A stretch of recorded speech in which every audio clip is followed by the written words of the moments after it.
കഥ ആരംഭിക്കുന്നത് ത്രേതായുഗത്തിലാണ്. ധർമ്മത്തിന്റെ രാജാവായ പ്രഭു ശ്രീരാമൻ രാവണന്റെ വീരനായ സഹോദരൻ കുംഭകർണനെ വധിച്ച സമയം കുംഭകർണന്റെ രണ്ടാമത്തെ പത്നി കർക്കതി ഗർഭിണിയായിരുന്നു. ഭർത്താവിന്റെ അന്ത്യം അവളുടെ കണ്ണുകളിൽ പ്രതികാരത്തിന്റെ കനലൊരിയിച്ചു. അവൾ ക്രോധത്തോടെ പ്രതിജ്ഞയെടുത്തു, എന്റെ പുത്രൻ രാക്ഷസന്മാരുടെ ചക്രവർത്തിയാകും, അവൻ ദേവന്മാരോട് പ്രതികാരം ചെയ്യും, എന്റെ ഭർത്താവിന്റെ മരണത്തിന് കാരണമായവരെ അവൻ വെറുതെ വിടില്ല. കാലം മുന്നോട്ടു പോയി. കർക്കതി ഒരു പുത്രന് ജന്മം നൽകി. അതൊരു സാധാരണ ബാലന്റെ ജനനമായിരുന്നില്ല. അവന്റെ നാമം ഭീമാസുരൻ എന്നായിരുന്നു. അവന്റെ പിറവിയിലെ അലർച്ചയിൽ പോലും പർവ്വതങ്ങൾ വിറച്ചു. ക്രോധവും അഹങ്കാരവും വെറുപ്പും അവന്റെ ഹൃദയത്തിൽ നിറഞ്ഞു നിന്നിരുന്നു. തന്റെ പിതാവിന്റെ മരണകാരണം ദേവന്മാരാണെന്ന് അറിഞ്ഞപ്പോൾ പകയുടെ അഗ്നി ആളിക്കത്തി. ദേവന്മാരെ പരാജയപ്പെടുത്തി ലോകമടക്കി ഭരിക്കാൻ അവൻ ദൃഢനിശ്ചയം ചെയ്തു. അതിനായി അവൻ മന്ദര പർവ്വതത്തിൽ ചെന്ന് ഘോരമായ തപസ് ആരംഭിച്ചു. ഭീമന്റെ തപസ്സിൽ സംപ്രീതനായ ബ്രഹ്മാവ് പ്രത്യക്ഷനായി. ബ്രഹ്മാവ് പറഞ്ഞു, വത്സ, നിന്റെ തീവ്രമായ ഭക്തിയിൽ ഞാൻ പ്രസന്നനായിരിക്കുന്നു. എന്ത് വരമാണ് നിനക്ക് വേണ്ടത്? ഭീമൻ പറഞ്ഞു, പിതാമഹ, എനിക്ക് അമരത്വം നൽകണം. അഗ്നിയിൽ നിന്നും ആയുധങ്ങളിൽ നിന്നും എനിക്ക് രക്ഷ നൽകണം. ആർക്കും എന്നെ പരാജയപ്പെടുത്താൻ കഴിയരുത്. ഞാൻ ലോകത്തിലെ ഏറ്റവും ശക്തനായ ചക്രവർത്തിയാകണം. ചില നിബന്ധനകളോടെ ബ്രഹ്മാവ് ആ ദുർബലമായ വരം നൽകി. വരം ലഭിച്ച ഭീമൻ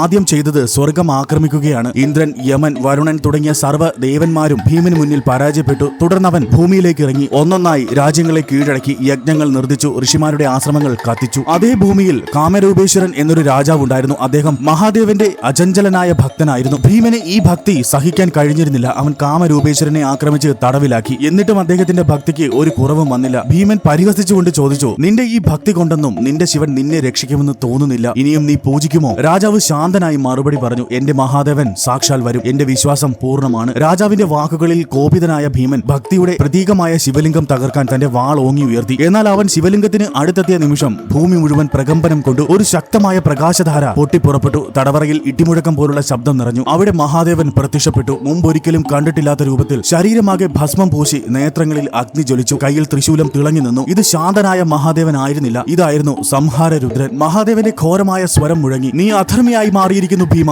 നിന്റെ ക്രോധം ലോകത്തിന് നാശമാണ്. ഇനി ഞാൻ നിന്നെ സന്തുലിതാവസ്ഥയിലേക്ക് കൊണ്ടുവരും. അങ്ങനെ മഹാദേവനും ഭീമനും തമ്മിലുള്ള മഹായുദ്ധം ആരംഭിച്ചു. 7 പകലും 7 രാത്രിയും യുദ്ധം തുടർന്നു. ഭീമൻ ബ്രഹ്മാസ്ത്രം, ആഗ്നേയാസ്ത്രം, വജ്രായുധം തുടങ്ങിയ സർവ്വശക്തികളും പ്രയോഗിച്ചു.